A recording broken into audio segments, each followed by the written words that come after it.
నీరు లేని చేపల్లే తారలేని నింగల్లే జీవమేది నాలోనా నువ్వు మాటలాడందే మళ్ళీ ఎళ్ళకొస్తానే కాళ్ళ ఎళ్ళ పడతానే లెంపలేసుకుంటానే ఇంకా నిన్ను విడిపోనే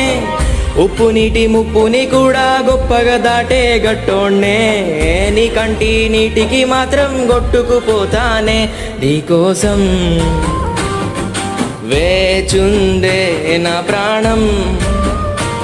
ఓ బుజ్జి తల్లి నా కోసం ఓ మాటైనా మాట్లాడే నా బుజ్జి తల్లి.